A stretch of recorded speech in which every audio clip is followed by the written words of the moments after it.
We generally assume reality has to be one of two things: a cold, empty vacuum of dead space, or a literal silicon-based computer simulation built by a higher intelligence. But that assumption creates a massive blind spot when we look at the data emerging from extended-state DMT research. When clinical subjects cross a specific neurochemical threshold, they consistently report arriving in a highly stable, deeply geometric environment. Across thousands of independent trials, patients call this identical space the waiting room. A random chemical hallucination produced by a dying brain should generate chaotic noise.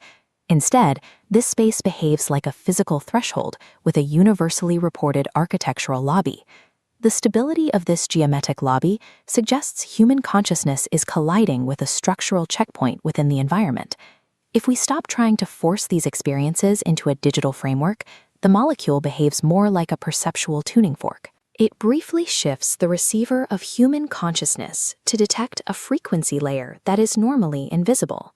By retuning that receiver, it allows a person to temporarily bypass the rendered dashboard of daily spacetime and directly observe the underlying mechanics of the system. If our perception consistently hits a stable enclosure when we move past that dashboard, we have to look for the actual shape of the room containing us. Using this model of a structured enclosure, we can re-examine the historical record to see if earlier civilizations mapped these same boundaries. Humanity's oldest civilizations faced a massive problem. How do you preserve a complex cosmological operating manual across thousands of years before technical vocabulary exists? They lacked words like interface, dashboard, or rendering engine, so they used narrative stories, holy books, and sacred sky maps. These functioned as mnemonic compression formats, effectively zipped files, to store boundary knowledge. This Egyptian papyrus depicts the system's architecture. The arched figure stretching across the top represents a structural perimeter over the earth below. We see a consistent geometry in Eastern traditions.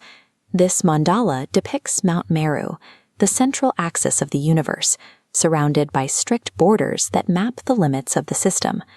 Beneath the various cultural costumes, these traditions describe the exact same architecture, a heavily managed enclosure of nested, breathing energy fields known as the cosmic egg. These aren't competing religions.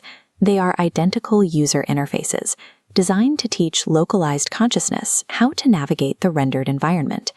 This map also explains the autonomous intelligences reported at the DMT threshold.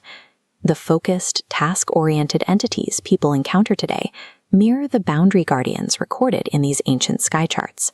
Look at the Egyptian deity Thoth. He represents a functional celestial job title, an operational boundary guardian tasked with managing borders, serving as a messenger, and recording transit between layers of the field.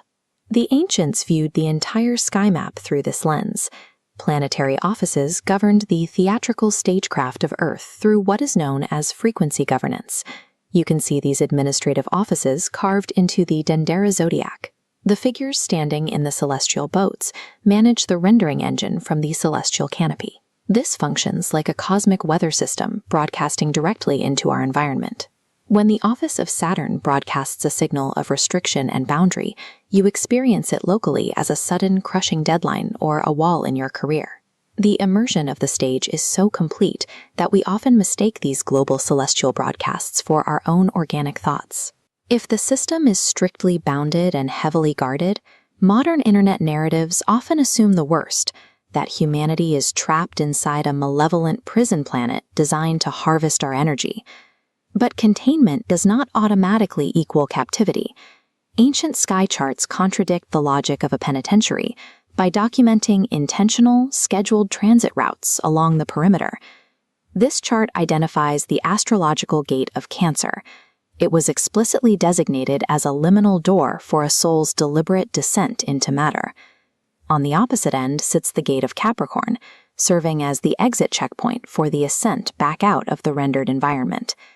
These scheduled transit doors suggest the enclosure serves a developmental function, acting as a safeguard for what grows inside. The cosmic egg acts as an incubator. It is a protective cosmological womb designed to safely mature developing consciousness. The shell operates as a necessary filter.